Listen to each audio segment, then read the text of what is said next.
राधे राधे, सुप्रभात, सत श्री अकाल। दोस्तों, आप सब कैसे हैं? आशा करती हूँ कि ठीक होंगे और ईश्वर से हमारी यही प्रार्थना है कि आप लोग हमेशा खुश रहें, स्वस्थ रहें और दिन पे दिन तरक्की करते रहें। दोस्तों, पिछला वीडियो जहाँ से हमने छोड़ा था वहीं से शुरुआत कर रहे हैं। आज बहुत तेज धूप थी तो हमने गेहूं डाले थे। गेहूं धुल के तो पहले ही रख दिए थे, लेकिन सर्दी में थोड़ा नम हो जाते हैं तो आज अच्छी धूप थी तो पिसवाने के लिए हमने गेहूं छत पे डाल दिए थे। धूप में थोड़ा सूख जाएंगे तो आटा भी अच्छा होता है। वैसे आटा मोटा मोटा होता है, अगर गेहूं नम हो तो आटा अच्छा नहीं बनता है। गेहूं अच्छे से सूख जाते हैं तो आटा अच्छा मान जाता है। तभी हमने गेहूं धूप में डाल दिए थे सूखने के लिए, तो गेहूं सूख गए हैं। तो इधर हम साफ कर रहे हैं, तो मम्मी जी इधर भर रही थी बोरी में। सूर्यास्त भी होने वाला है और शाम का खाना भी बनाना है तो देर हो रही थी, इसलिए मम्मी भी भर रही थी।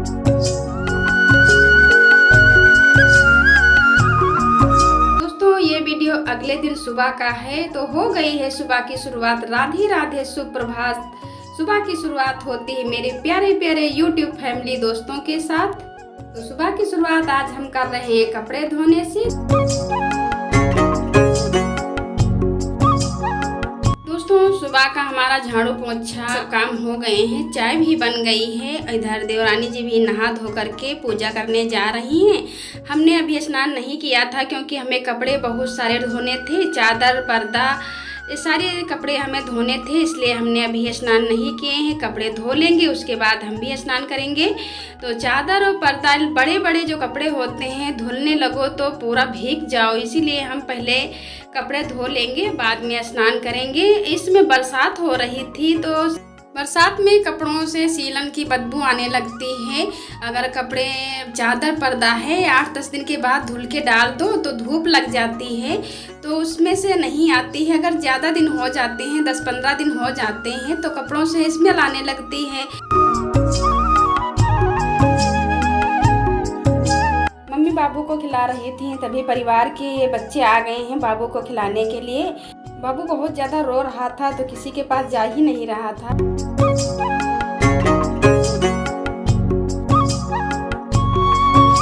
इसमें धूप भी बहुत ज़्यादा हो रही थी तो हमने सोचा चलो आज चादर पर्दा सब धो देते हैं। वैसे बारिश होने लगती है तो कपड़े सूखते नहीं हैं, तो वही चादर पर्दा वगैरह पावदान हैं तो यही सब कपड़े धुल रहे हैं। धुलते धुलते हम सारा भीग गए थे ऊपर से नीचे तक। देखिए पूरी साड़ी हमारी गीली हो गई है।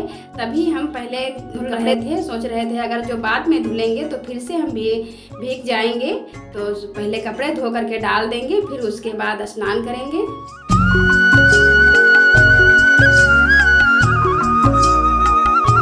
सारे कपड़े हमने धो लिए हैं, तार फैला देते हैं। इसमें इतनी तेज धूप होती है मानो कि चिंगारियां उड़ने लगती हैं। अगर धूप में 5 मिनट खड़े होना पड़ जाए तो बेहोश हो जाएगा आदमी, इतनी तेज इस समय धूप हो रही है। और जब लगातार बारिश होती है तब भी आदमी परेशान हो जाता है, और जब धूप होने लगती है तब भी बहुत ज़्यादा गर्मी होने लगती है, तभी सब लोग परेशान हो जाते हैं।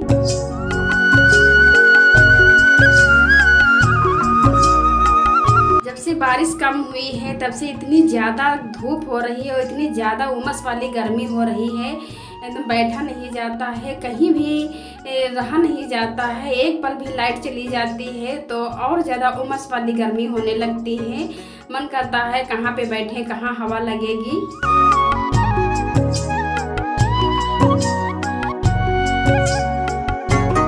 नहा धो करके हम आ गए हैं और बाल भी खींच लेते हैं, फिर उसके बाद हम भी तैयार हो जाएंगे। उसके बाद हम भी पूजा करेंगे क्योंकि सभी लोगों ने तो नहा धो करके पूजा कर लिया है और हम अभी नहीं कर पाए हैं, तो नहा धो चुके हैं। फिर अब बाल भी खींच लेंगे, उसके बाद हम भी पूजा करेंगे।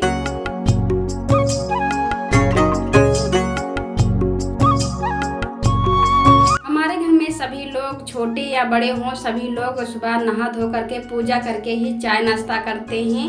तो सभी लोगों ने तो नहा धो कर पूजा कर लिया है, हम अभी रह गए क्योंकि हमें कपड़े भी बहुत ज़्यादा धुलने थे, इसीलिए आज देर हो गई है। तो जल्दी जल्दी तैयार हो लेते हैं।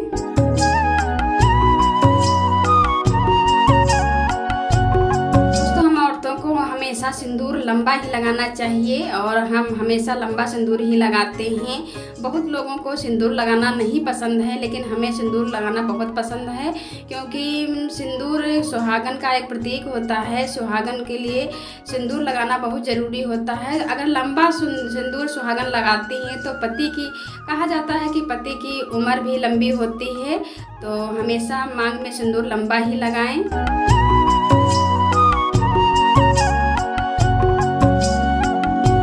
दोस्तों, सावन चल रहा है और अभी हमने हरी चूड़ियाँ नहीं पहनी थी। कहते हैं ना कि सावन हरियाली का प्रतीक होता है, तो सावन में सभी लोग हरी चूड़ियाँ पहनते हैं, हरी साड़ी पहनते हैं। तो हम भी कल चूड़ी मंगवाई थी, तो आज नहा धो करके आ गए हैं, बाल भी बांध लिए हैं। फिर अब हम चूड़ियाँ भी पहन लेते हैं। तो देखिए, हम हरी चूड़ियाँ लेकर के आए हैं, वही पहन रहे हैं।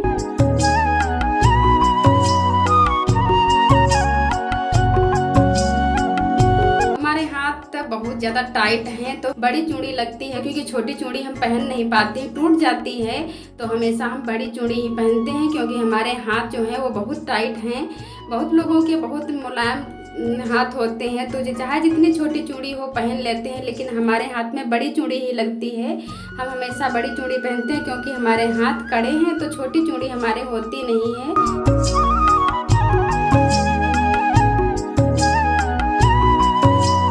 तो फैशन चल रहा है, सभी फैशन में बिंदी भी कम लगाते हैं, सिंदूर भी बहुत कम लगाते हैं। चूड़ियाँ कोई कोई पहनता है, कोई नहीं पहनता है। पहनता है तो एक दो पहनता है। अगर हाथ भर के चूड़ी पहनो तो कितना अच्छा लगता है। और देखिए, हमारे हाथ में चूड़ी पहने हैं तो कितनी अच्छी लग रही हैं।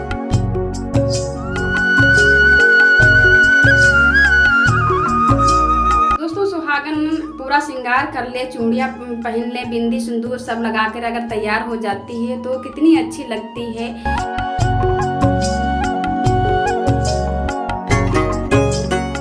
दोपहर का हमारा खाना पानी सब हो गया है, झाड़ू पोंछा सारे काम हमारे हो गए हैं। तो अब बज गए हैं शाम के 4।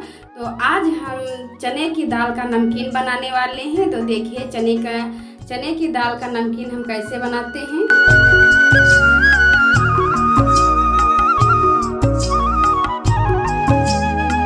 कटोरी चने की दाल ली है हमने, और इसे रात में हमने भिगो करके रख दिया था, और सुबह बहुत अच्छी तरह से दाल फूल गई है।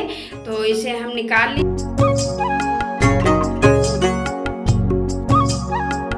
सबसे पहले हम अच्छी तरह से दाल को धो लेंगे, उसके बाद इसका सारा पानी हम निकाल देंगे, और एक साफ कॉटन के कपड़े पे हम दाल को इस तरह से फैला देंगे इसका पानी सूखने के लिए।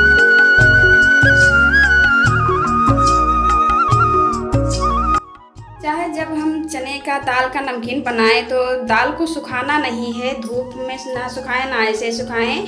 कॉटन कपड़े पर डाल दें 2-3 मिनट के लिए, और इसका पानी हल्का हल्का सूख जाए। फिर उसके बाद चने की दाल का नमकीन बनाओ तो बहुत ही अच्छा फूल कर बन जाता है, बहुत ही खस्ता नमकीन बनकर तैयार होता है। तो इसी तरह से हम आप लोगों को बनाकर दिखाएंगे खस्ता चने की दाल का नमकीन।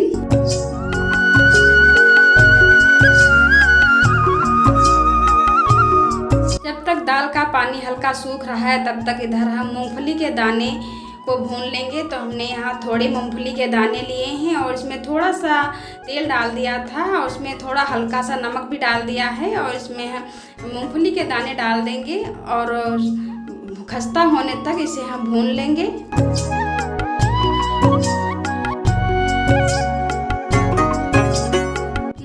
दाने अच्छे से भून गए हैं, खस्ता हो गए हैं। तो अब इसी कढ़ाई में हम तेल डाल देंगे नमकीन को बनाने के लिए। तो हमने यहाँ कढ़ाई में थोड़ा तेल डाला है।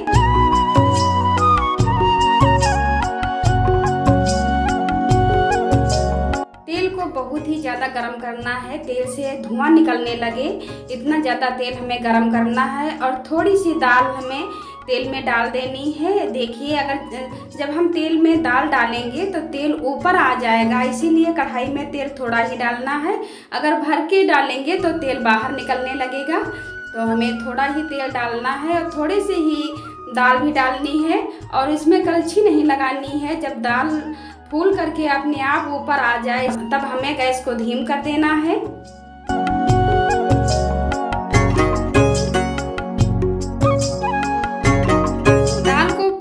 6 मिनट तक भून लेना है, क्योंकि ये दाल गीली है तो थोड़ा टाइम ज़्यादा लगता है।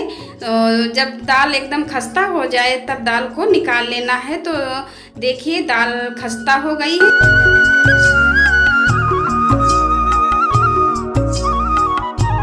तो हम दाल को निकाल लेते हैं और इसी तरह से हम सारा नमकीन बना करके रख लेंगे।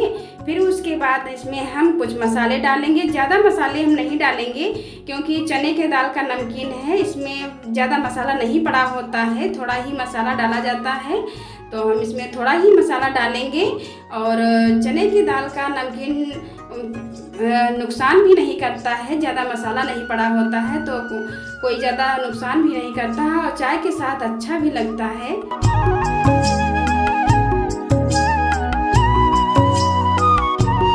इस समय इतनी ज़्यादा गर्मी पड़ रही है तो सभी लोग बहुत ज़्यादा परेशान हैं। जब तक खाना बनाओ या कोई और चीज़ बनाओ तब तक इतना पसीना निकलता है कि सब भीग जाओ, इतना ज़्यादा पसीना निकलता है। हमारे तो वैसे भी बहुत ज़्यादा पसीना निकलता है, तो जब तक खाना बनाते हैं एकदम भीग जाते हैं। इतनी ज़्यादा गर्मी इस समय हो रही है।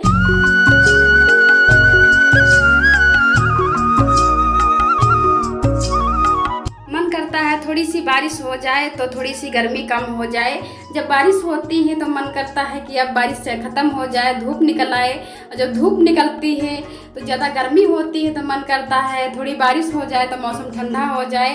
यही गर्मियों में चलता रहता है मौसम का।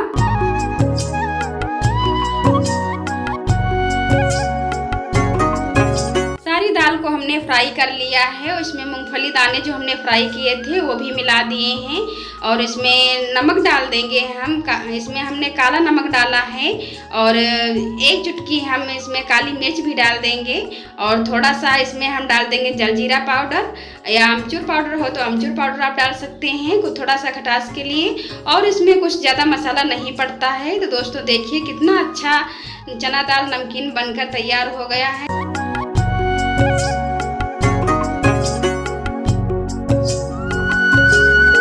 आज का ब्लॉग यहीं पे एंड करते हैं। मिलते हैं अगले नए ब्लॉग में, तब तक के लिए राधे राधे, जय माता दी।